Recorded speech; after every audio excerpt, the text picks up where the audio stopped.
Section. आप देख रहे हैं गबन उपन्यास। तो प्लीज़ गाइस सब्सक्राइब कर दीजिए, क्योंकि आप उपन्यास सुनने में इतना मग्न हो जाते हैं कि फिर चैनल को सब्सक्राइब नहीं करते, इसलिए प्लीज़ सब्सक्राइब कर दीजिए। गबन उपन्यास भाग 5। महाशय दयानाथ जितनी उम्रों से ब्याह करने गए थे उतना ही हतोत्साह होकर लौटे। दीनदयाल ने खूब दिया, लेकिन वहां से जो कुछ मिला वह सब नाच तमाशे नेकचार में खर्च हो गया। बार बार अपनी भूल पर पछताते, क्यों दिखावे और तमाशे में इतने रुपए खर्च किए। इसकी जरूरत ही क्या थी। ज्यादा से ज्यादा लोग यही तो कहते, महाशय बड़े कृपण हैं। उतना सुन लेने में क्या हानि थी। मैंने गांव वालों को तमाशा दिखाने का ठेका तो नहीं लिया था। ये सब रमा का दुस्साहस है। उसी ने सारे खर्च बढ़ा बढ़ाकर मेरा दिवाला निकाल दिया। और सब तकाजे तो 10-5 दिन टल भी सकते थे, पर सर्राफ किसी तरह न मानता था। शादी के 7वें दिन उसे 1000 रुपए देने का वादा था। 7वें दिन सर्राफ आया, मगर यहाँ रुपए कहाँ थे। दयानाथ में लल्लो चप्पो की आदत न थी, मगर आज उन्होंने उसे चकमा देने की खूब कोशिश की। किस्त बांधकर सब रुपए 6 महीने में अदा कर देने का वादा किया। फिर 3 महीने पर आए, मगर सर्राफ भी एक ही घुटा हुआ आदमी था। उसी वक्त टला जब दयानाथ ने तीसरे दिन बाकी रकम की चीजें लौटा देने का वादा किया, और यह भी उसकी सज्जनता ही थी। वो तीसरा दिन भी आ गया, और अब दयानाथ को अपनी लाज रखने का कोई उपाय न सूझता था। कोई चलता हुआ आदमी शायद इतना व्यग्र न होता, हीले हवाले करके महाजन को महीनों टालता रहता। लेकिन दयानाथ इस मामले में अनाड़ी थे। जागेश्वरी ने आकर कहा, भोजन कब से बना ठंडा हो रहा है, खाकर तब बैठो। दयानाथ ने इस तरह गर्दन उठाई मानो सिर पर सैकड़ों मन का बोझ लदा हुआ है। बोले, तुम लोग जाकर खा लो, मुझे भूख नहीं है। जागेश्वरी, भूख क्यों नहीं है, रात भी तो कुछ नहीं खाया था। इस तरह दाना पानी छोड़ देने से महाजन के रुपए थोड़े ही अदा हो जाएंगे। दयानाथ, मैं सोचता हूँ उसे आज क्या जवाब दूंगा। मैं तो यह विवाह करके बुरा फंस गया। बहू कुछ गहने लौटा तो देगी। जागेश्वरी, बहू का हाल तो सुन चुके, फिर भी उससे ऐसी आशा रखते हो। उसकी टेक है कि जब तक चंद्रहार न बन जाएगा कोई गहना ही न पहनूंगी। सारे गहने संदूक में बंद कर रखे हैं, बस वही एक बिल्लौरी हार गले में डाले हुए है। बहुएं बहुत देखी, पर ऐसी बहू न देखी थी।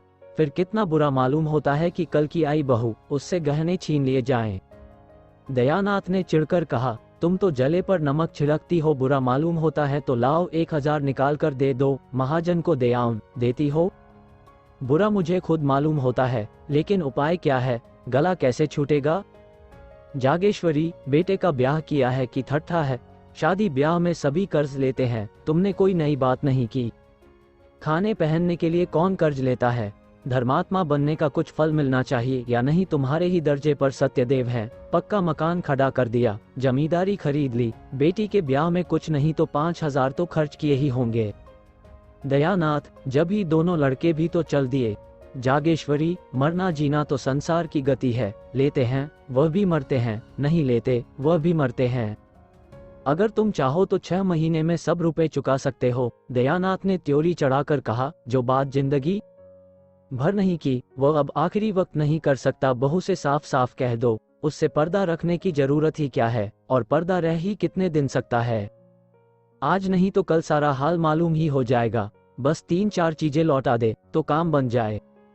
तुम उससे एक बार कहो तो। जागेश्वरी झुंझलाकर बोली, उससे तुम ही कहो, मुझसे तो न कहा जाएगा। सहसा रमानाथ टेनिस रैकेट लिए बाहर से आया। सफेद टेनिस शर्ट था, सफेद पतलून, कैनवस का जूता, गोरे रंग और सुंदर मुखाकृति पर इस पहनावे ने रईसों की शान पैदा कर दी थी। रुमाल में बैले के गजरे लिए हुए था, उससे सुगंध उड़ रही थी। माता पिता की आंखें बचाकर वह जीने पर जाना चाहता था कि जागेश्वरी ने टोका, इन्हीं के तो सब कांटे बोए हुए हैं, इनसे क्यों नहीं सलाह लेते। रमा से, तुमने नाच तमाशे में 1200-1300 रुपए उड़ा दिए, बतलाओ सर्राफ को क्या जवाब दिया जाए। बड़ी मुश्किलों से कुछ गहने लौटाने पर राजी हुआ, मगर बहू से गहने मांगे कौन, ये सब तुम्हारी ही करतूत है। रमानाथ ने इस आक्षेप को अपने ऊपर से हटाते हुए कहा, मैंने क्या खर्च किया, जो कुछ किया बाबूजी ने किया। हाँ, जो कुछ मुझसे कहा गया वो मैंने किया। रमानाथ के कथन में बहुत कुछ सत्य था। यदि दयानाथ की इच्छा न होती तो रमा क्या कर सकता था। जो कुछ हुआ उन्हीं की अनुमति से हुआ। रमानाथ पर इल्जाम रखने से तो कोई समस्या हल न हो सकती थी। बोले, मैं तुम्हें इल्जाम नहीं देता भाई, किया तो मैंने ही, मगर यह बला तो किसी तरह सिर से टालनी चाहिए। सर्राफ का तकाजा है, कल उसका आदमी आवेगा, उसे क्या जवाब दिया जाएगा? मेरी समझ में तो यही एक उपाय है कि उतने रुपए के गहने उसे लौटा दिए जाए। गहने लौटा देने में भी वो झंझट करेगा, लेकिन 10-20 रुपए के लोभ में लौटाने पर राजी हो जाएगा। तुम्हारी क्या सलाह है? रमानाथ ने शर्माते हुए कहा, मैं इस विषय में क्या सलाह दे सकता हूँ, मगर मैं इतना कह सकता हूँ कि इस प्रस्ताव को वह खुशी से मंजूर न करेगी। अम्मा तो जानती हैं कि चढ़ावे में चंद्रहार न जाने से उसे कितना बुरा लगा था। प्रण कर लिया है, जब तक चंद्रहार न बन जाएगा कोई गहना न पहनूंगी। जागेश्वरी ने अपने पक्ष का समर्थन होते देख खुश होकर कहा, यही तो मैं इनसे कह रही हूँ। रमानाथ, रोना धोना मच जाएगा और इसके साथ घर का पर्दा भी खुल जाएगा। दयानाथ ने माथा सिकोड़कर कहा, उससे पर्दा रखने की जरूरत ही क्या, अपनी यथार्थ स्थिति को वो जितनी ही जल्दी समझ ले उतना ही अच्छा। गबन उपन्यास भाग 6। रमानाथ ने जवानों के स्वभाव के अनुसार जालपा से खूब जीभ उड़ाई थी, खूब बढ़ बढ़कर बातें की थी। जमींदारी है, उससे कई हजार का नफा है, बैंक में रुपए हैं, उनका सूद आता है। जालपा से अब अगर गहने की बात कही गई तो रमानाथ को वह पूरा लबाडिया समझेगी। बोला, पर्दा तो एक दिन खुल ही जाएगा, पर इतनी जल्दी खोल देने का नतीजा यही होगा कि वह हमें नीच समझने लगेगी। शायद अपने घर वालों को भी लिख भेजे, चारों तरफ बदनामी होगी। दयानाथ, हमने तो दीनदयाल से ये कभी न कहा था कि हम लखपति हैं। रमानाथ, तो आपने यही कब कहा था कि हम उधार गहने लाए हैं और 2-4 दिन में लौटा देंगे? आखिर यह सारा स्वांग अपनी धाक बैठाने के लिए ही किया था या कुछ और? दयानाथ, तो फिर किसी दूसरे बहाने से मांगना पड़ेगा, बिना मांगे काम नहीं चल सकता। कल या तो रुपए देने पड़ेंगे या गहने लौटाने पड़ेंगे, और कोई राह नहीं। रमानाथ ने कोई जवाब न दिया।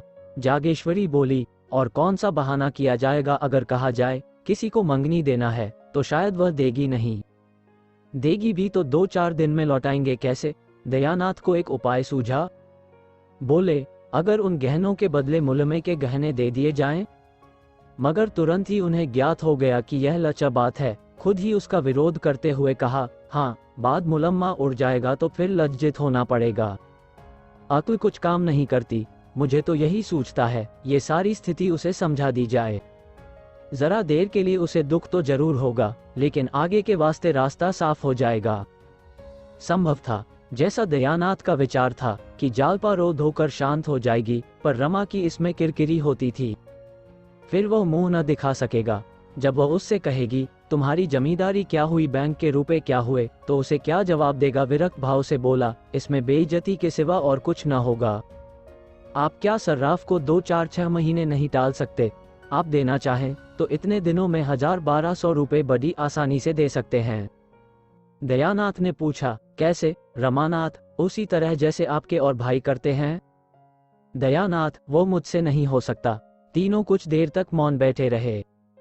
दयानाथ ने अपना फैसला सुना दिया। जागेश्वरी और रमा को यह फैसला मंजूर ना था, इसलिए अब इस गुत्थी के सुलझाने का भार उन्हीं दोनों पर था। जागेश्वरी ने भी एक तरह से निश्चय कर लिया था, दयानाथ को झक मारकर अपना नियम तोड़ना पड़ेगा। ये कहाँ की नीति है कि हमारे ऊपर संकट पड़ा हुआ हो और हम अपने नियमों का राग अलापे जाए। रमानाथ बुरी तरह फंसा था। वह खूब जानता था कि पिताजी ने जो काम कभी नहीं किया वो आज न करेंगे। उन्हें जालपा से गहने मांगने में कोई संकोच न होगा, और यही वह न चाहता था। वो पछता रहा था कि मैंने क्यों जालपा से डींगे मारी। अब अपने मुंह की लाली रखने का सारा भार उसी पर था। जालपा की अनुपम छवि ने पहले ही दिन उस पर मोहिनी डाल दी थी। वह अपने सौभाग्य पर फूला न समाता था। क्या ये घर ऐसी अनन्य सुंदरी के योग्य था? जालपा के पिता 5 रुपए के नौकर थे, पर जालपा ने कभी अपने घर में झाड़ू न लगाई थी, कभी अपनी धोती न छांटी थी, अपना बिछावन न बिछाया था, यहाँ तक कि अपनी के धोती की खींच तक न सी थी। दयानाथ 50 रुपए पाते थे, पर यहाँ केवल चौका बासन करने के लिए महरी थी। बाकी सारा काम अपने ही हाथों करना पड़ता था। जालपा शहर और देहात का फर्क क्या जाने। शहर में रहने का उसे कभी अवसर ही न पड़ा था। वह कई बार पति और सास से साश्चर्य पूछ चुकी थी, क्या यहाँ कोई नौकर नहीं है? जालपा के घर दूध दही घी की कमी नहीं थी, यहाँ बच्चों को भी दूध मयस्सर न था। इन सारे अभावों की पूर्ति के लिए रमानाथ के पास मीठी मीठी बड़ी बड़ी बातों के सिवा और क्या था। घर का किराया 5 रुपया था, रमानाथ ने 15 बतलाए थे। लड़कों की शिक्षा का खर्च मुश्किल से 10 रुपए था, रमानाथ ने 40 बतलाए थे। उस समय उसे इसकी जरा भी शंका न थी कि एक दिन सारा भंडा फट जाएगा। मिथ्या दूरदर्शी नहीं होता, लेकिन वह दिन इतनी जल्दी आएगा ये कौन जानता था। अगर उसने ये डींगे न मारी होती तो जागेश्वरी की तरह वह भी सारा भार दयानाथ पर छोड़कर निश्चिंत हो जाता, लेकिन इस वक्त वह अपने ही बनाए हुए जाल में फंस गया था। कैसे निकले? उसने कितने ही उपाय सोचे, लेकिन कोई ऐसा न था जो आगे चलकर उसे उलझनों में न डाल देता, दलदल में न फंसा देता। एकाएक उसे एक चाल सूझी, उसका दिल उछल पड़ा, पर इस बात को वह मुंह तक न ला सका। ओह, कितनी नीचता है, कितना कपट, कितनी निर्दयता, अपनी प्रेयसी के साथ ऐसी धूर्तता। उसके मन ने उसे धिक्कारा। अगर इस वक्त उसे कोई 1000 रुपया दे देता तो वह उसका उम्र भर के लिए गुलाम हो जाता। दयानाथ ने पूछा, कोई बात सूझी? मुझे तो कुछ नहीं सूझता। कोई उपाय सोचना ही पड़ेगा, आप ही सोचिए, मुझे तो कुछ नहीं सूझता। क्यों नहीं उससे 2-3 गहने मांग लेते? तुम चाहो तो ले सकते हो, हमारे लिए मुश्किल है। मुझे शर्म आती है, तुम विचित्र आदमी हो, न खुद मांगोगे न मुझे मांगने दोगे, तो आखिर यह नाव कैसे चलेगी? मैं एक बार नहीं 1000 बार कह चुका कि मुझसे कोई आशा मत रखो। मैं अपने आखिरी दिन जेल में नहीं काट सकता, इसमें शर्म की क्या बात है? मेरी समझ में नहीं आता। किसके जीवन में ऐसे कुअवसर नहीं आते? तुम ही अपनी माँ से पूछो। जागेश्वरी ने अनुमोदन किया। मुझसे तो नहीं देखा जाता था कि अपना आदमी चिंता में पड़ा रहे, मैं गहने पहने बैठी रहूं। नहीं तो आज मेरे पास भी गहने न होते, एक एक करके सब निकल गए। विवाह में 5000 से कम का चढ़ावा नहीं गया था, मगर 5 ही साल में सब स्वाहा हो गया। तब से एक छल्ला बनवाना भी नसीब न हुआ। दयानाथ जोर देकर बोले, शर्म करने का यह अवसर नहीं है, इन्हें मांगना पड़ेगा। रमानाथ ने झेपते हुए कहा, मैं मांग तो नहीं सकता, कहिए उठा लाऊं। ये कहते कहते लज्जा, क्षोभ और अपनी नीचता के ज्ञान से उसकी आंखें सजल हो गई। दयानाथ ने भौचक होकर कहा, उठा लाओगे उससे छिपाकर? रमानाथ ने तीव्र कंठ से कहा, और आप क्या समझ रहे हैं? दयानाथ ने माथे पर हाथ रख लिया और एक क्षण के बाद आहत कंठ से बोले, नहीं, मैं ऐसा न करने दूंगा। मैंने छल कभी नहीं किया और न कभी करूंगा, वह भी अपनी बहू के साथ। छी छी, जो काम सीधे से चल सकता है उसके लिए ये फरेब कहीं उसकी निगाह पड़ गई तो समझते हो वो तुम्हें दिल में क्या समझेगी? मांग लेना इससे कहीं अच्छा है। रमानाथ, आपको इससे क्या मतलब? मुझसे चीजें ले लीजिएगा, मगर जब आप जानते थे यह नौबत आएगी तो इतने जेवर ले जाने की जरूरत ही क्या थी? व्यर्थ की विपत्ति मोल ली। इससे कई लाख गुना अच्छा था कि आसानी से जितना ले जा सकते उतना ही ले जाते। उस भोजन से क्या लाभ कि पेट में पीड़ा होने लगे। मैं तो समझ रहा था कि आपने कोई मार्ग निकाल लिया होगा। मुझे क्या मालूम था कि आप मेरे सिर यह मुसीबतों की टोकरी पटक देंगे, वरना मैं उन चीजों को कभी न ले जाने देता। दयानाथ कुछ लज्जित होकर बोले, इतने पर भी चंद्रहार न होने से वहां हाय तौबा मच गई। रमानाथ, उस हाय तौबा से हमारी क्या हानि हो सकती थी? जब इतना करने पर भी हाय तौबा मच गई तो मतलब भी तो न पूरा हुआ। उधर बदनामी हुई, इधर यह आफत सिर पर आई। मैं यह नहीं दिखाना चाहता कि हम इतने फटेहाल हैं, चोरी हो जाने पर तो सब्र करना ही पड़ेगा। दयानाथ चुप हो गए।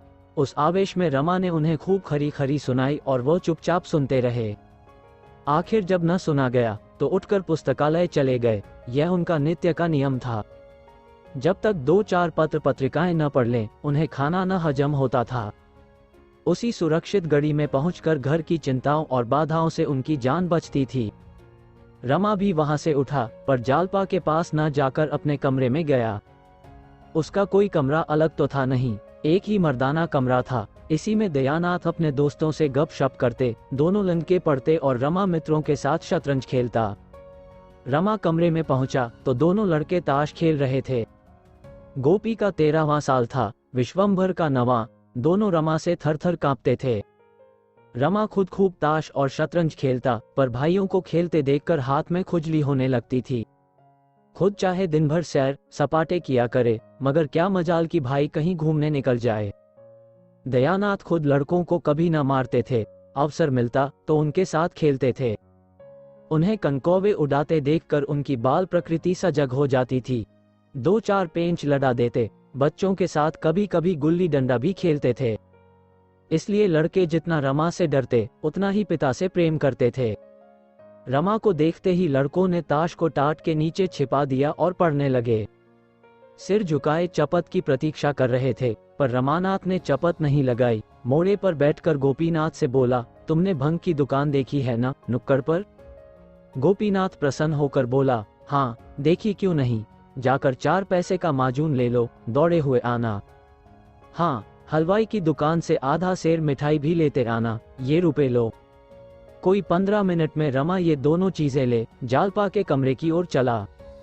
रात के 10 बज गए थे। जालपा खुली हुई छत पर लेटी हुई थी। जेठ की सुनहरी चांदनी में सामने फैले हुए नगर के कलश, गुंबद और वृक्ष स्वप्न चित्रों से लगते थे। जालपा की आंखें चंद्रमा की ओर लगी हुई थी। उसे ऐसा मालूम हो रहा था, मैं चंद्रमा की ओर उड़ी जा रही हूँ। उसे अपनी नाक में खुश्की, आंखों में जलन और सिर में चक्कर मालूम हो रहा था। कोई बात ध्यान में आते ही भूल जाती और बहुत याद करने पर भी याद न आती थी। एक बार घर की याद आ गई, रोने लगी। एक ही क्षण में सहेलियों की याद आ गई, हंसने लगी। सहसा रमानाथ हाथ में एक पोटली लिए मुस्कराता हुआ आया और चारपाई पर बैठ गया। जालपा ने उठकर पूछा, पोटली में क्या है? रमानाथ, बूझ जाओ तो जानूं। जालपा, हंसी का गोलगप्पा है, ये कहकर हंसने लगी। रमानाथ, मतलब? जालपा, नींद की गठरी होगी। रमानाथ, मतलब? जालपा, तो प्रेम की पिटारी होगी। रमानाथ, ठीक, आज मैं तुम्हें फूलों की देवी बनाऊंगा। जालपा खिल उठी। रमा ने बड़े अनुराग से उसे फूलों के गहने पहनाने शुरू किए। फूलों के शीतल कोमल स्पर्श से जालपा के कोमल शरीर में गुदगुदी सी होने लगी। उन्हीं फूलों की भांति उसका एक एक रोम प्रफुल्लित हो गया। रमा ने मुस्कराकर कहा, कुछ उपहार? जालपा ने कुछ उत्तर न दिया। इस वेश में पति की ओर ताकते हुए भी उसे संकोच हुआ। उसकी बड़ी इच्छा हुई कि जरा आईने में अपनी छवि देखे। सामने कमरे में लैंप जल रहा था। वह उठकर कमरे में गई और आईने के सामने खड़ी हो गई। नशे की तरंग में उसे ऐसा मालूम हुआ कि मैं सचमुच फूलों की देवी हूँ। उसने पानदान उठा लिया और बाहर आकर पान बनाने लगी। रमा को इस समय अपने कपट व्यवहार पर बड़ी ग्लानि हो रही थी। जालपा ने कमरे से लौटकर प्रेमोल्लसित नजरों से उसकी ओर देखा तो उसने मुंह उधर लिया। उस सरल विश्वास से भरी हुई आंखों के सामने वो ताक न सका। उसने सोचा, मैं कितना बड़ा काया हूँ, क्या मैं बाबूजी को साफ साफ जवाब न दे सकता था? मैंने हामी ही क्यों भरी? क्या जालपा से घर की दशा साफ साफ कह देना मेरा कर्तव्य न था? उसकी आंखें भर आई। जाकर मुंडेर के पास खड़ा हो गया। प्रणय के उस निर्मल प्रकाश में उसका मनोविकार किसी भयंकर जंतु की भांति घूरता हुआ जान पड़ता था। उसे अपने ऊपर इतनी घृणा हुई कि एक बार जी में आया, सारा कपट व्यवहार खोल दूं, लेकिन संभल गया। कितना भयंकर परिणाम होगा। जालपा की नजरों से फिर जाने की कल्पना ही उसके लिए असह्य थी। जालपा ने प्रेम सरस नजरों से देखकर कहा, मेरे दादाजी तुम्हें देखकर गए और अम्मान जी से तुम्हारा बखान करने लगे, तो मैं सोचती थी कि तुम कैसे होगे। मेरे मन में तरह तरह के चित्र आते थे। रमानाथ ने एक लंबी सांस खींची, कुछ जवाब न दिया। जालपा ने फिर कहा, मेरी सखियां तुम्हें देखकर मुग्ध हो गई। शहजादी तो खिड़की के सामने से हटती ही न थी। तुमसे बातें करने की उसकी बड़ी इच्छा थी। जब तुम अंदर गए थे तो उसी ने तुम्हें पान के बीड़े दिए थे, याद है? रमा ने कोई जवाब न दिया। जालपा, अजी, वही जो रंग रूप में सबसे अच्छी थी, जिसके गाल पर एक तिल था। तुमने उसकी ओर बड़े प्रेम से देखा था। बेचारी लाज के मारे गड़ गई थी। मुझसे कहने लगी, जीजा तो बड़े रसिक जान पड़ते हैं। सखियों ने उसे खूब चिढ़ाया। बेचारी रुआंसी हो गई। याद है? रमा ने मानो नदी में डूबते हुए कहा, मुझे तो याद नहीं आता। जालपा, अच्छा, अब की चलोगे तो दिखा दूंगी। आज तुम बाजार की तरफ गए थे कि नहीं? रमा ने सिर झुकाकर कहा, आज तो फुर्सत नहीं मिली। जालपा, जाओ, मैं तुमसे न बोलूंगी। रोज हीले हवाले करते हो। अच्छा, कल ला दोगे ना? रमानाथ का कलेजा महसूस उठा। ये चंद्रहार के लिए इतनी विकल हो रही है। इसे क्या मालूम कि दुर्भाग्य इसका सर्वस्व लूटने का सामान कर रहा है। जिस सरल बालिका पर उसे अपने प्राणों को न्यौछावर करना चाहिए था, उसी का सर्वस्व अपहरण करने पर वह तुला हुआ है। वह इतना व्यग्र हुआ कि जी में आया कोठे से कूदकर प्राणों का अंत कर दे। गबन उपन्यास भाग 7। आधी रात बीत चुकी थी। चंद्रमा चोर की भांति एक वृक्ष की आड़ से झांक रहा था। जालपा पति के गले में हाथ डाले हुए निद्रा में मग्न थी। रमा मन में विकट संकल्प करके धीरे से उठा, पर निद्रा की गोद में सोए हुए पुष्प प्रदीप ने उसे अस्थिर कर दिया। वो एक क्षण खड़ा मुगध नजरों से जालपा के निद्रा विहसित मुख की ओर देखता रहा। कमरे में जाने का साहस न हुआ, फिर लेट गया। जालपा ने चौंक कर पूछा, कहाँ जाते हो, क्या सवेरा हो गया? रमानाथ, अभी तो बड़ी रात है। जालपा, तो तुम बैठे क्यों हो? रमानाथ, कुछ नहीं, जरा पानी पीने उठा था। जालपा ने प्रेमातुर होकर रमा के गले में बाहें डाल दी और उसे सुलाकर कहा, तुम इस तरह मुझ पर टोना करोगे तो मैं भाग जाऊंगी। न जाने किस तरह ताकते हो, क्या करते हो, क्या मंत्र पढ़ते हो कि मेरा मन चंचल हो जाता है। बासंती सच कहती थी, पुरुषों की आंख में टोना होता है। रमा ने फटे हुए स्वर में कहा, टोना नहीं कर रहा हूँ, आंखों की प्यास बुझा रहा हूँ। दोनों फिर सोए, एक उल्लास में डूबी हुई, दूसरा चिंता में मग्न। 3 घंटे और गुजर गए। द्वादशी के चांद ने अपना विश्व दीपक बुझा दिया। प्रभात की शीतल समीर प्रकृति को मद के प्याले पिलाती फिरती थी। आधी रात तक जागने वाला बाजार भी सो गया, केवल रमा अभी तक जाग रहा था। मन में भांति भांति के तर्क वितर्क उठने के कारण वह बार बार उठता था और फिर लेट जाता था। आखिर जब 4 बजने की आवाज कान में आई तो घबराकर उठ बैठा और कमरे में जा पहुंचा। गहनों का संदूकचा अलमारी में रखा हुआ था। रमा ने उसे उठा लिया और थर थर कांपता हुआ नीचे उतर गया। इस घबराहट में उसे इतना अवकाश न मिला कि वो कुछ गहने छांट कर निकाल लेता। दयानाथ नीचे बरामदे में सो रहे थे। रमा ने उन्हें धीरे से जगाया। उन्होंने हकबका कर पूछा, कौन? रमा ने होंठ पर उंगली रखकर कहा, मैं हूं। ये संदूकची लाया हूं, रख लीजिए। दयानाथ सावधान होकर बैठ गए। अभी तक केवल उनकी आंखें जागी थीं, अब चेतना भी जागृत हो गई। रमा ने जिस वक्त उनसे गहने उठा लाने की बात कही थी, उन्होंने समझा था कि यह आवेश में ऐसा कह रहा है। उन्हें इसका विश्वास न आया था कि रमा जो कुछ कह रहा है उसे भी पूरा कर दिखाएगा। इन कमीनी चालों से वो अलग ही रहना चाहते थे। ऐसे कुत्सित कार्य में पुत्र से 60 गांठ करना उनकी अंतरात्मा को किसी तरह स्वीकार न था। पूछा, इसे क्यों उठा लाए? रमा ने धृष्टता से कहा, आप ही का तो हुक्म था। दयानाथ, झूठ कहते हो। रमानाथ, तो क्या फिर रखाऊं? रमा के इस प्रश्न ने दयानाथ को घोर संकट में डाल दिया। झेपते हुए बोले, अब क्या रख आओगे? कहीं देख ले तो गजब ही हो जाए। वही काम करोगे जिसमें जग हंसाई हो खड़े क्या हो। संदूकची मेरे बड़े संदूक में रख आओ और जाकर लेट रहो, कहीं जाग पड़े तो बस। बरामदे के पीछे दयानाथ का कमरा था, उसमें एक देवदार का पुराना संदूक रखा था। रमा ने संदूकची उसके अंदर रख दी और बड़ी फुर्ती से ऊपर चला गया। छत पर पहुंचकर उसने आहट ली। जालपा पिछले पहर की सुखद निद्रा में मग्न थी। रमा ज्यों ही चारपाई पर बैठा, जालपा चौंक पड़ी और उससे चिमट गई। रमा ने पूछा, क्या है, तुम चौंक क्यों पड़ी? जालपा ने इधर उधर प्रसन्न नजरों से ताककर कहा, कुछ नहीं, एक स्वप्न देख रही थी। तुम बैठे क्यों हो, कितनी रात है अभी? रमा ने लेटते हुए कहा, सवेरा हो रहा है, क्या स्वप्न देखती थी? जालपा, जैसे कोई चोर मेरे गहनों की संदूकची उठाए लिए जाता हो। रमा का हृदय इतने जोर से धक धक करने लगा मानो उस पर हथौड़े पड़ रहे हैं। खून सर्द हो गया, परंतु संदेह हुआ, कहीं इसने मुझे देख तो नहीं लिया। वो जोर से चिल्ला पड़ा, चोर, चोर। नीचे बरामदे में दयानाथ भी चिल्ला उठे, चोर, चोर। जालपा घबरा कर उठी, दौड़ी हुई कमरे में गई, झटके से अलमारी खोली। संदूकची वहां न थी। मूर्छित होकर फिर पड़ी। सवेरा होते ही दयानाथ गहने लेकर सर्राफ के पास पहुंचे और हिसाब होने लगा। सर्राफ के 1500 रुपए आते थे, मगर वह केवल 1500 रुपए के गहने लेकर संतुष्ट न हुआ। बिके हुए गहनों को वह बकरे पर ही ले सकता था, बिकी हुई चीज कौन वापस लेता है? रोकड़ पर दिए होते तो दूसरी बात थी, इन चीजों का तो सौदा हो चुका था।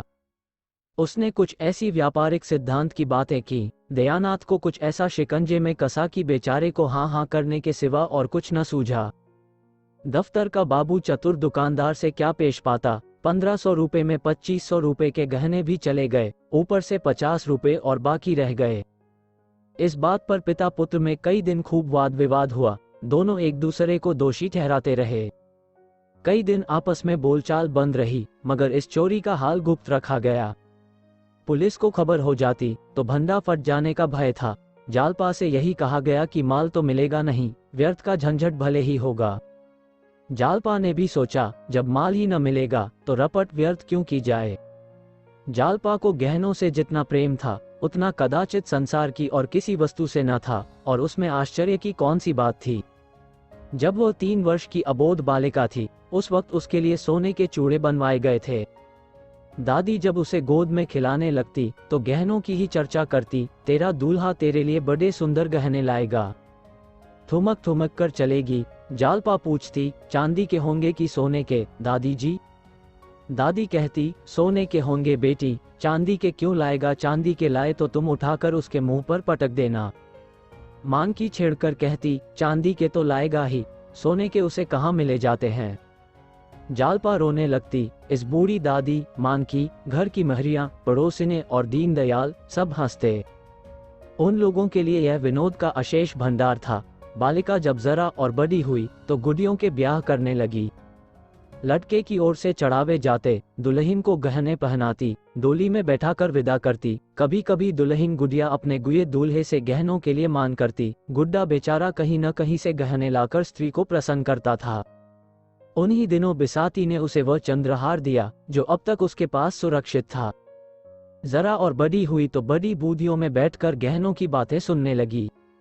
महिलाओं के उस छोटे से संसार में इसके सिवा और कोई चर्चा ही न थी।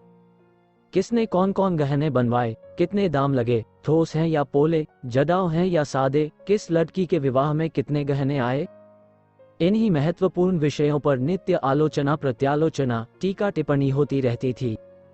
कोई दूसरा विषय इतना रोचक, इतना ग्राह्य हो ही नहीं सकता था। इस आभूषण मंडित संसार में पली हुई जालपा का यह आभूषण प्रेम स्वाभाविक ही था। महीने भर से ऊपर हो गया, उसकी दशा ज्यों की त्यों है। न कुछ खाती पीती है, न किसी से हंसती बोलती है, खाट पर पड़ी हुई शून्य नजरों से शून्याकाश की ओर ताकती रहती है।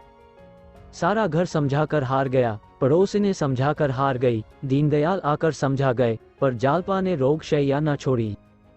उसे अब घर में किसी पर विश्वास नहीं है, यहाँ तक कि रमा से भी उदासीन रहती है।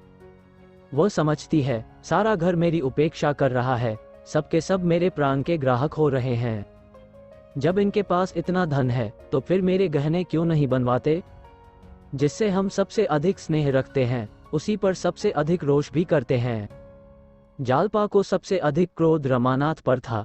अगर यह अपने माता पिता से जोर देकर कहते तो कोई इनकी बात न टाल सकता, पर यह कुछ कहें भी इनके मुंह में तो दही जमा हुआ है।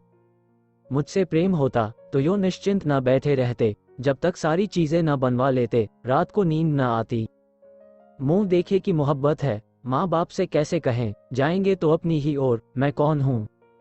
वह रमा से केवल खिंची ही न रहती थी, वह कभी कुछ पूछता तो 2-4 जली कटी सुना देती। बेचारा अपना सा मुंह लेकर रह जाता, गरीब अपनी ही लगाई हुई आग में जला जाता था। अगर वह जानता कि उन डींगों का ये फल होगा तो वह जबान पर मुहर लगा लेता। चिंता और ग्लानि उसके हृदय को कुचले डालती थी। कहाँ सुबह से शाम तक हंसी कह कहे सैर सपाटे में करते थे, कहाँ अब नौकरी की तलाश में ठोकरें खाता फिरता था। सारी मस्ती गायब हो गई। बार बार अपने पिता पर क्रोध आता, ये चाहते तो 2-4 महीने में सब रुपए अदा हो जाते, मगर इन्हें क्या फिक्र। मैं चाहे मर जाऊं पर यह अपनी टेक न छोड़ेंगे। उसके प्रेम से भरे हुए निष्कपट हृदय में आग सी सुलगती रहती थी। जालपा का मुरझाया हुआ मुख देखकर उसके मुंह से ठंडी सांस निकल जाती थी।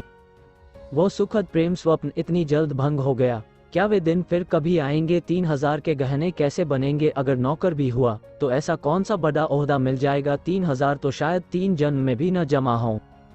वो कोई ऐसा उपाय सोच निकालना चाहता था जिसमें वह जल्द से जल्द अतुल संपत्ति का स्वामी हो जाए। कहीं उसके नाम कोई लॉटरी निकल आती, फिर तो वह जालपा को आभूषणों से मढ़ देता, सबसे पहले चंद्रहार बनवाता, उसमें हीरे जड़े होते। अगर इस वक्त उसे जाली नोट बनाना आ जाता तो अवश्य बनाकर चला देता। एक दिन वो शाम तक नौकरी की तलाश में मारा मारा फिरता रहा। गबन उपन्यास भाग 8। शतरंज की बदौलत उसका कितने ही अच्छे अच्छे आदमियों से परिचय था, लेकिन वह संकोच और डर के कारण किसी से अपनी स्थिति प्रकट न कर सकता था।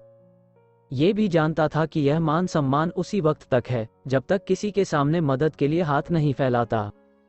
यह आन टूटी, फिर कोई बात भी न पूछेगा। कोई ऐसा भला मानुस न दिखता था जो कुछ बिना कहे ही जान जाए और उसे कोई अच्छी सी जगह दिला दे। आज उसका चित्त बहुत खिंचा था। मित्रों पर ऐसा क्रोध आ रहा था कि एक एक को फटकारे और आए तो द्वार से दुत्कार दे। अब किसी ने शतरंज खेलने को बुलाया तो ऐसी फटकार सुनाऊंगा कि बच्चा याद करें, मगर वह जरा गौर करता तो उसे मालूम हो जाता कि इस विषय में मित्रों का उतना दोष न था जितना खुद उसका। कोई ऐसा मित्र न था जिससे उसने बढ़ बढ़कर बातें न की हों। यह उसकी आदत थी। घर की असली दशा को वह सदैव बदनामी की तरह छिपाता रहा, और यह उसी का फल था कि इतने मित्रों के होते हुए भी वह बेकार था। वो किसी से अपनी मनोव्यथा न कह सकता था, और मनोव्यथा सांस की भांति अंदर घुटकर असह्य हो जाती है। घर में आकर मुंह लटकाए हुए बैठ गया। जागेश्वरी ने पानी लाकर रख दिया और पूछा, आज तुम दिन भर कहाँ रहे? लो हाथ मुंह धो डालो। रमा ने लोटा उठाया ही था कि जालपा ने आकर उग्र भाव से कहा, मुझे मेरे घर पहुंचा दो इसी वक्त। रमा ने लोटा रख दिया और उसकी ओर इस तरह ताकने लगा मानो उसकी बात समझ में न आई हो। जागेश्वरी बोली, भला इस तरह कहीं बहू बेटियां विदा होती हैं, कैसी बात कहती हो बहू? जालपा, मैं उन बहू बेटियों में नहीं हूँ। मेरा जिस वक्त जी चाहेगा जाऊंगी, जिस वक्त जी चाहेगा आऊंगी। मुझे किसी का डर नहीं है। जब यहाँ कोई मेरी बात नहीं पूछता तो मैं भी किसी को अपना नहीं समझती। सारे दिन अनाथों की तरह पड़ी रहती हूँ, कोई झांकता तक नहीं। मैं चिड़िया नहीं हूँ जिसका पिंजरा दाना पानी रखकर बंद कर दिया जाए। मैं भी आदमी हूँ। अब इस घर में मैं क्षण भर न रुकूंगी। अगर कोई मुझे भेजने न जाएगा तो अकेली चली जाऊंगी। राह में कोई भेड़िया नहीं बैठा है जो मुझे उठा ले जाएगा, और उठा भी ले जाए तो क्या गम। यहाँ कौन सा सुख भोग रही हूँ? रमा ने सावधान होकर कहा, आखिर कुछ मालूम भी तो हो, क्या बात हुई? जालपा, बात कुछ नहीं हुई, अपना जी है, यहाँ नहीं रहना चाहती। रमानाथ, भला इस तरह जाओगी तो तुम्हारे घर वाले क्या कहेंगे, कुछ ये भी तो सोचो। जालपा, ये सब कुछ सोच चुकी हूँ और ज्यादा नहीं सोचना चाहती। मैं जाकर अपने कपड़े बांधाती हूँ और इसी गाड़ी से जाऊंगी। ये कहकर जालपा ऊपर चली गई। रमा भी पीछे पीछे ये सोचता हुआ चला, इसे कैसे शांत करूं। जालपा अपने कमरे में जाकर बिस्तर लपेटने लगी कि रमा ने उसका हाथ पकड़ लिया और बोला, तुम्हें मेरी कसम जो इस वक्त जाने का नाम लो। जालपा ने त्योरी चढ़ाकर कहा, तुम्हारी कसम की हमें कुछ परवाह नहीं है। उसने अपना हाथ छुड़ा लिया और फिर बिछावन लपेटने लगी। रमा खिसियाना सा होकर एक किनारे खड़ा हो गया। जालपा ने बिस्तरबंद से बिस्तरे को बांधा और फिर अपने संदूक को साफ करने लगी, मगर अब उसमें वह पहले सी तत्परता न थी। बार बार संदूक बंद करती और खोलती। वर्षा बंद हो चुकी थी, केवल छत पर रुका हुआ पानी टपक रहा था। आखिर वो उसी बिस्तर के बंडल पर बैठ गई और बोली, तुमने मुझे कसम क्यों दिलाई?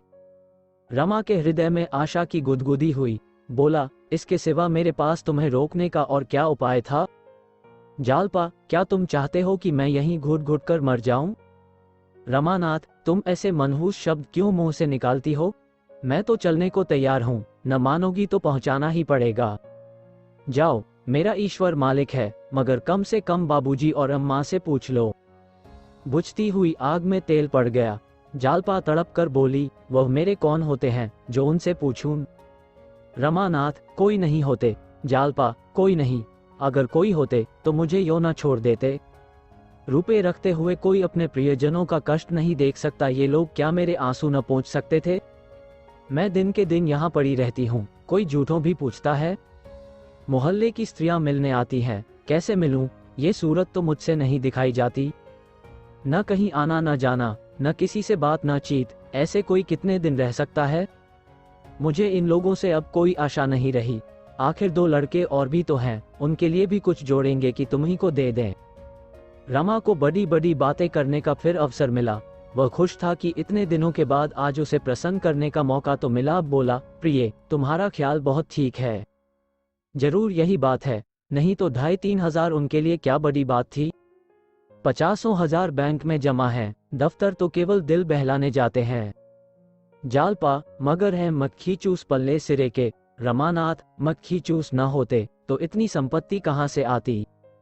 जालपा, मुझे तो किसी की परवाह नहीं है जी, हमारे घर किस बात की कमी है। दाल रोटी वहां भी मिल जाएगी। 2-4 सखी सहेलियां हैं, खेत खलिहान हैं, बाग बगीचे हैं, जी बहलता रहेगा। रमानाथ, और मेरी क्या दशा होगी जानती हो, घुल घुल कर मर जाऊंगा। जब से चोरी हुई मेरे दिल पर जैसी गुजरती है वो दिल ही जानता है। अम्मा और बाबूजी से एक बार नहीं लाखों बार कहा, जोर देकर कहा कि 2-4 चीजें तो बनवा ही दीजिए, पर किसी के कान पर जूं तक न रेंगी। न जाने क्यों मुझसे आंखें उधर कर ली। जालपा, जब तुम्हारी नौकरी कहीं लग जाए तो मुझे बुला लेना। रमानाथ, तलाश कर रहा हूँ, बहुत जल्द मिलने वाली है। हजारों बड़े बड़े आदमियों से मुलाकात है, नौकरी मिलते क्या देर लगती है। हाँ, जरा अच्छी जगह चाहता हूँ। जालपा, मैं इन लोगों का रूख समझती हूँ, मैं भी यहाँ अब दावे के साथ रहूंगी। क्यों, किसी से नौकरी के लिए कहते नहीं हो। रमानाथ, शर्म आती है किसी से कहते हुए। जालपा, इसमें शर्म की कौन सी बात है, कहते शर्म आती हो तो खत लिख दो। रमा उछल पड़ा, कितना सरल उपाय था और अभी तक ये सीधी सी बात उसे न सूझी थी। बोला, हाँ, ये तुमने बहुत अच्छी तरकीब बतलाई, कल जरूर लिखूंगा। जालपा, मुझे पहुंचाकर आना तो लिखना, कल ही थोड़े लौट आओगे। रमानाथ, तो क्या तुम सचमुच जाओगी, तब मुझे नौकरी मिल चुकी और मैं खत लिख चुका। इस वियोग के दुख में बैठकर रोऊंगा कि नौकरी ढूंढूंगा। नहीं, इस वक्त जाने का विचार छोड़ो। नहीं, सच कहता हूं, मैं कहीं भाग जाऊंगा, मकान का हाल देख चुका। तुम्हारे सिवा और कौन बैठा हुआ है जिसके लिए यहाँ पड़ा सड़ा करूं। हटो तो जरा मैं बिस्तर खोल दूं। जालपा ने बिस्तर पर से जरा खिसक कर कहा, मैं बहुत जल्द चली आऊंगी। तुम गए और मैं आई। रमा ने बिस्तर खोलते हुए कहा, जी नहीं, माफ कीजिए, इस धोखे में नहीं आता। तुम्हें क्या, तुम तो सहेलियों के साथ विहार करोगी, मेरी खबर तक न लोगी और यहाँ मेरी जान पर बन आवेगी। इस घर में फिर कैसे कदम रखा जाएगा। जालपा ने एहसान जताते हुए कहा, आपने मेरा बंधा बंधाया बिस्तर खोल दिया, नहीं तो आज कितने आनंद से घर पहुंच जाती। शहजादी सच कहती थी, मर्द बड़े टोन्हे होते हैं। मैंने आज पक्का इरादा कर लिया था कि चाहे ब्रह्मा भी उतर आए, पर मैं न मानूंगी, पर तुमने 2 ही मिनट में मेरे सारे मंसूबे चौपट कर दिए। कल खत लिखना जरूर, बिना कुछ पैदा किए अब निर्वाह नहीं है। रमानाथ, कल नहीं, मैं इसी वक्त जाकर 2-3 चिट्ठियां लिखता हूँ। जालपा, पान तो खाते जाओ। रमानाथ ने पान खाया और मर्दाने कमरे में आकर खत लिखने बैठे, मगर फिर कुछ सोचकर उठ खड़े हुए और एक तरफ को चल दिए। स्त्री का सप्रेम आग्रह पुरुष से क्या नहीं करा सकता। गबन उपन्यास भाग 9। रमा के परिचितों में एक रमेश बाबू म्यूनिसिपल बोर्ड में हेड क्लर्क थे। उम्र तो 40 के ऊपर थी, पर थे बड़े रसिक। शतरंज खेलने बैठ जाते तो सवेरा कर देते, दफ्तर भी भूल जाते। न आगे नाथ न पीछे पगहा। जवानी में स्त्री मर गई थी, दूसरा विवाह नहीं किया। उस एकांत जीवन में सिवा विनोद के और क्या अवलंब था। चाहते तो हजारों के वारे न्यारे करते, पर रिश्वत की कौड़ी भी हराम समझते थे। रमा से बड़ा स्नेह रखते थे, और कौन ऐसा निठैला था जो रात रात भर उनसे शतरंज खेलता। आज कई दिन से बेचारे बहुत व्याकुल हो रहे थे, शतरंज की एक बाजी भी न हुई। अखबार कहाँ तक पढ़ते। रमा इधर 2-1 बार आया अवश्य, पर बिसात पर न बैठा। रमेश बाबू ने मोहरे बिछा दिए, उसको पकड़कर बैठाया, पर वो बैठा नहीं। वो क्यों शतरंज खेलने लगा। बहू आई है, उसका मुंह देखेगा, उससे प्रेमलाप करेगा कि इस बूढ़े के साथ शतरंज खेलेगा। कई बार जी में आया उसे बुलवाएं, पर यह सोचकर कि वो क्यों आने लगा, रह गए। कहाँ जाए, सिनेमा ही देख आवे, किसी तरह समय तो कटे। सिनेमा से उन्हें बहुत प्रेम न था, पर इस वक्त उन्हें सिनेमा के सिवा और कुछ न सूझा। कपड़े पहने और जाना ही चाहते थे कि रमा ने कमरे में कदम रखा।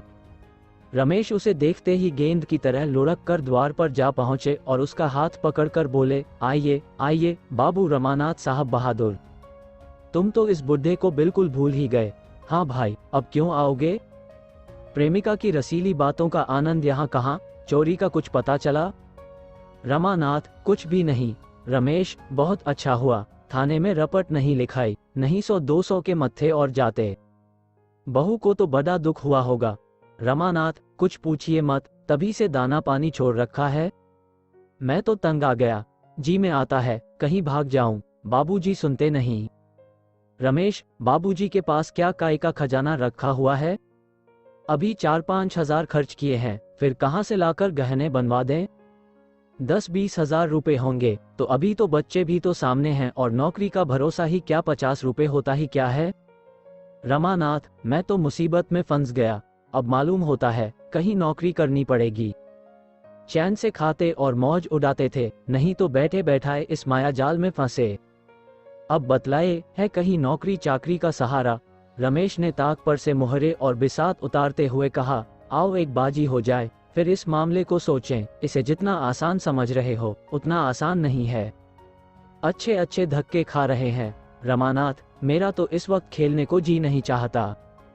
जब तक ये प्रश्न हल ना हो जाए मेरे होश ठिकाने नहीं होंगे।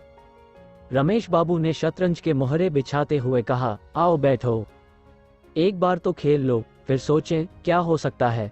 रमानाथ, जरा भी जी नहीं चाहता। मैं जानता कि सिर मुड़ाते ही ओले पड़ेंगे तो मैं विवाह के नजदीक ही न जाता।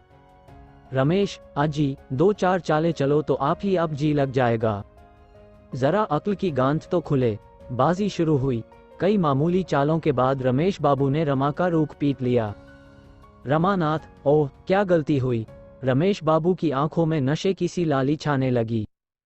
शतरंज उनके लिए शराब से कम मादक न था। बोले, बोहनी तो अच्छी हुई। तुम्हारे लिए मैं एक जगह सोच रहा हूं, मगर वेतन बहुत कम है, केवल 30 रुपए। वो रंगी दाढ़ी वाले खां साहब नहीं हैं, उनसे काम नहीं होता। कई बार बचा चुका हूं, सोचता था जब तक किसी तरह काम चले बने रहें। बाल बच्चे वाले आदमी हैं, वो तो कई बार कह चुके हैं मुझे छुट्टी दीजिए। तुम्हारे लायक तो वो जगह नहीं है, चाहो तो कर लो। ये कहते कहते रमा का फीला मार लिया। रमा ने फीले को फिर उठाने की चेष्टा करके कहा, आप मुझे बातों में लगाकर मेरे मोहरे उड़ाते जाते हैं, इसकी सनद नहीं, लाओ मेरा फीला। रमेश, देखो भाई, बेईमानी मत करो, मैंने तुम्हारा फीला जबरदस्ती तो नहीं उठाया। हाँ, तो तुम्हें वो जगह मंजूर है। रमानाथ, वेतन तो 30 है। रमेश, हाँ, वेतन तो कम है, मगर शायद आगे चलकर बढ़ जाए। मेरी तो राय है, कर लो। रमानाथ, अच्छी बात है, आपकी सलाह है तो कर लूंगा। रमेश, जगह आमदनी की है, मियाँ ने तो उसी जगह पर रहते हुए लड़कों को MA और LLB करा लिया, 2 कॉलेज में पढ़ते हैं, लड़कियों की शादियां अच्छे घरों में की। हाँ, जरा समझ बूझकर काम करने की जरूरत है। रमानाथ, आमदनी की मुझे परवाह नहीं, रिश्वत कोई अच्छी चीज तो है नहीं। रमेश, बहुत खराब, मगर बाल बच्चों वाले आदमी क्या करें। 30 रुपयों में गुजर नहीं हो सकती, मैं अकेला आदमी हूँ। मेरे लिए 150 काफी है, कुछ बचा भी लेता हूँ, लेकिन जिस घर में बहुत से आदमी हों, लड़कों की पढ़ाई हो, लड़कियों की शादियां हों, वो आदमी क्या कर सकता है। जब तक छोटे छोटे आदमियों का वेतन इतना न हो जाएगा कि वो भलमनसी के साथ निर्वाह कर सकें, तब तक रिश्वत बंद न होगी। यही रोटी दाल घी दूध तो वह भी खाते हैं, फिर एक को 30 रुपए और दूसरे को 300 रुपए क्यों देते हो। रमा का फर्जी पिट गया। रमेश बाबू ने बड़े जोर से कहा माराब। रमा ने रोष के साथ कहा, अगर आप चुपचाप खेलते हैं तो खेलिए, नहीं मैं जाता हूँ। मुझे बातों में लगाकर सारे मुहरे उड़ा लिए। रमेश, अच्छा साहब, अब बोलूं तो जबान पकड़ लीजिए। ये लीजिए। शह, तो तुम कल अर्जी दे दो, उम्मीद तो है तुम्हें ये जगह मिल जाएगी, मगर जिस दिन जगह मिले मेरे साथ रात भर खेलना होगा। रमानाथ, आप तो 2 ही मातों में रोने लगते हैं। रमेश, अजी वो दिन गए जब आप मुझे मात दिया करते थे। आजकल चंद्रमा बलवान है, इधर मैंने एक माँ सी किया है, क्या मजाल की कोई मात दे सके। फिर शह, रमानाथ, जी तो चाहता है दूसरी बाजी मात देकर जाऊं, मगर देर होगी। रमेश, देर क्या होगी, अभी तो 9 बजे हैं, खेल लो, दिल का अरमान निकल जाए। ये शह और मात। रमानाथ, अच्छा कल की रही, कल ललकार कर 5 मातें न दी हों तो कहिएगा। रमेश, अजी जाओ भी, तुम मुझे क्या मात दोगे, हिम्मत हो तो अभी सही। रमानाथ, अच्छा आइए, आप भी क्या कहेंगे, मगर मैं 5 बाजियों से कम न खेलूंगा। रमेश, 5 नहीं, तुम 10 खेलो जी, रात तो अपनी है, तो चलो फिर खाना खा लें। तब निश्चिंत होकर बैठे, तुम्हारे घर कहलाए देता हूं कि आज यहीं सोएंगे, इंतजार न करें। दोनों ने भोजन किया और फिर शतरंज पर बैठे। पहली बाजी में 11 बज गए। रमेश बाबू की जीत रही, दूसरी बाजी भी उन्हीं के हाथ रही। तीसरी बाजी खत्म हुई तो 2 बज गए। रमानाथ, अब तो मुझे नींद आ रही है। रमेश, तो मुंह धो डालो, बर्ग रखी हुई है, मैं 5 बाजियां खेले बगैर सोने न दूंगा। रमेश बाबू को यह विश्वास हो रहा था कि आज मेरा सितारा बुलंद है। नहीं तो रमा को लगातार 3 मात देना आसान न था। वो समझ गए थे, इस वक्त चाहे जितनी बाजियां खेलूं, जीत मेरी ही होगी। मगर जब चौथी बाजी हार गए तो यह विश्वास जाता रहा। उल्टे ये भय हुआ कि कहीं लगातार हारता न जाऊं। बोले, अब तो सोना चाहिए। रमानाथ, क्यों, 5 बाजियां पूरी न कर लीजिए। रमेश, कल दफ्तर भी तो जाना है। रमा ने अधिक आग्रह न किया। दोनों सोए। रमा यूं ही 8 बजे से पहले न उठता था, फिर आज तो 3 बजे सोया था। आज तो उसे 10 बजे तक सोने का अधिकार था। रमेश नियमानुसार 5 बजे उठ बैठे, स्नान किया, संध्या की, घूमने गए और 8 बजे लौटे। मगर रमा तब तक सोता ही रहा। आखिर जब 9:30 बज गए तो उन्होंने उसे जगाया।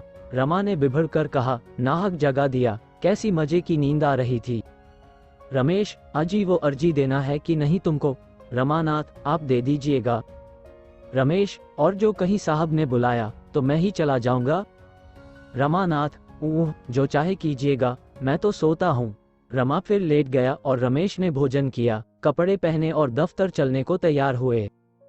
उसी वक्त रमानाथ हड़बड़ा कर उठा और आंखें मलता हुआ बोला, मैं भी चलूंगा। रमेश, अरे मुंह हाथ तो धो ले, भले आदमी। रमानाथ, आप तो चले जा रहे हैं। रमेश, नहीं, अभी 15-20 मिनट तक रुक सकता हूँ, तैयार हो जाओ। रमानाथ, मैं तैयार हूँ, वहां से लौटकर घर भोजन करूंगा। रमेश, कहता तो हूँ, अभी आधा घंटे तक रुका हुआ हूँ। रमा ने 1 मिनट में मुंह धोया, 5 मिनट में भोजन किया और चटपट रमेश के साथ दफ्तर चला। रास्ते में रमेश ने मुस्कुराकर कहा, घर क्या बहाना करोगे, कुछ सोच रखा है। रमानाथ, कह दूंगा। रमेश बाबू ने आने नहीं दिया। रमेश, मुझे गालियां दिलाओगे और क्या फिर कभी ना आने पाओगे। रमानाथ, ऐसा स्त्री भक्त नहीं हूँ। हाँ, ये तो बताइए, मुझे अर्जी लेकर तो साहब के पास ना जाना पड़ेगा। रमेश, और क्या तुम समझते हो, घर बैठे जगह मिल जाएगी, महीनों दौड़ना पड़ेगा। महीनों? 20 सिफारिशें लानी पड़ेंगी, सुबह शाम हाजिरी देनी पड़ेगी।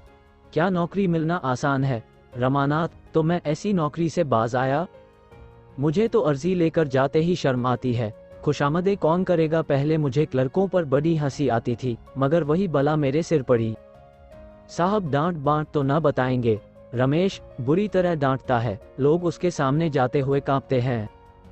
रमानाथ, तो फिर मैं घर जाता हूँ, ये सब मुझसे न बर्दाश्त होगा। रमेश, पहले सब ऐसे ही घबराते हैं, मगर सहते सहते आदत पड़ जाती है। तुम्हारा दिल धड़क रहा होगा कि न जाने कैसी बीतेगी। जब मैं नौकर हुआ तो तुम्हारी ही उम्र मेरी भी थी और शादी हुए 3 ही महीने हुए थे। जिस दिन मेरी पेशी होने वाली थी, ऐसा घबराया हुआ था मानो फांसी पाने जा रहा हूं। मगर तुम्हें डरने का कोई कारण नहीं है, मैं सब ठीक कर दूंगा। रमानाथ, आपको तो 20-22 साल नौकरी करते हो गए होंगे। रमेश, पूरे 25 हो गए साहब, 20 बरस तो स्त्री का देहांत हुए हो गए। 10 रुपए पर नौकर हुआ था। रमानाथ, आपने दूसरी शादी क्यों नहीं की, तब तो आपकी उम्र 25 से ज्यादा न रही होगी। रमेश ने हंसकर कहा, बर्फी खाने के बाद गुड़ खाने को किसका जी चाहता है। महल का सुख भोगने के बाद झोंपा किसे अच्छा लगता है। प्रेम आत्मा को तृप्त कर देता है। तुम तो मुझे जानते हो, अब तो बूढ़ा हो गया हूँ, लेकिन मैं तुमसे सच कहता हूँ, इस विधुर जीवन में मैंने किसी स्त्री की ओर आंख तक नहीं उठाई। कितनी ही सुंदरियां देखी, कई बार लोगों ने विवाह के लिए घेरा भी, लेकिन कभी इच्छा ही न हुई। उस प्रेम की मधुर स्मृतियों में मेरे लिए प्रेम का सजीव आनंद भरा हुआ है। यो बातें करते हुए दोनों आदमी दफ्तर पहुंच गए। गबन उपन्यास भाग 10। रमा दफ्तर से घर पहुंचा तो 4 बज रहे थे। वो दफ्तर ही में था कि आसमान पर बादल घिर आए। पानी आया ही चाहता था, पर रमा को घर पहुंचने की इतनी बेचैनी हो रही थी कि उससे रुका न गया। हाते के बाहर भी न निकलने पाया था कि जोर की वर्षा होने लगी। आषाढ़ का पहला पानी था। एक ही क्षण में वह लथपथ हो गया। फिर भी वो कहीं रुका नहीं। नौकरी मिल जाने का शुभ समाचार सुनाने का आनंद इस दोंगड़े की क्या परवाह कर सकता था। वेतन तो केवल 30 ही रुपए थे, पर जगह आमदनी की थी। उसने मन ही मन हिसाब लगा लिया था कि कितना मासिक बचत हो जाने से वह जालपा के लिए चंद्रहार बनवा सकेगा। अगर 50-60 रुपए महीने भी बच जाए तो 5 साल में जालपा गहनों से लद जाएगी। कौन सा आभूषण कितने का होगा, इसका भी उसने अनुमान कर लिया था। घर पहुंचकर उसने कपड़े भी न उतारे, लथपथ जालपा के कमरे में पहुंच गया। जालपा उसे देखते ही बोली, ये भी कहाँ गए, रात कहाँ गायब थे? रमानाथ, ऐसी नौकरी की फिक्र में पड़ा हुआ हूँ, इस वक्त दफ्तर से चला आता हूँ। म्यूनिसिपैलिटी के दफ्तर में मुझे एक जगह मिल गई। जालपा ने उछलकर पूछा, सच? कितने की जगह है? रमा को ठीक ठीक बतलाने में संकोच हुआ। 30 की नौकरी बताना अपमान की बात थी।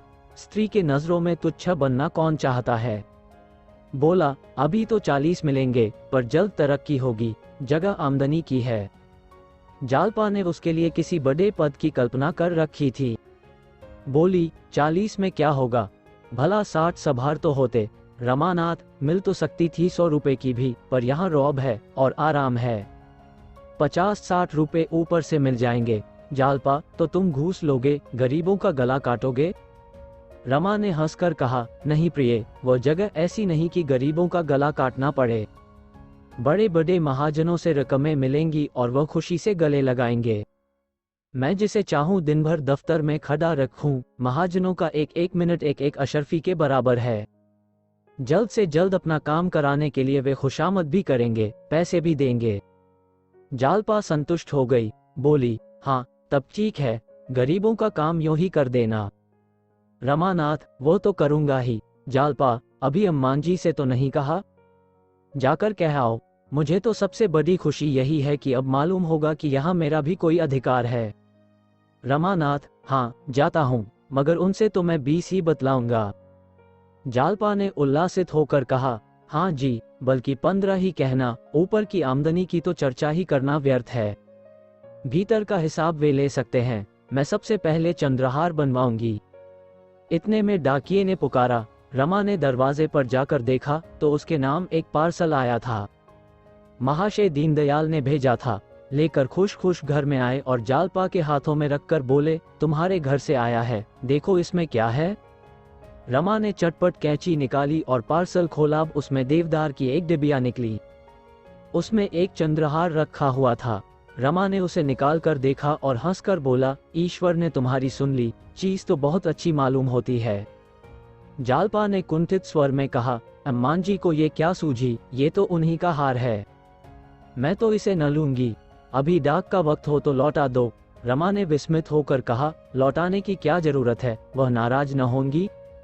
जालपा ने नाक सिकोड़कर कहा, मेरी बला से रानी रूठेंगी, अपना सुहाग लेंगी। मैं उनकी दया के बिना भी जीती रह सकती हूँ। आज इतने दिनों के बाद उन्हें मुझ पर दया आई है। उस वक्त दया न आई थी जब मैं उनके घर से विदा हुई थी।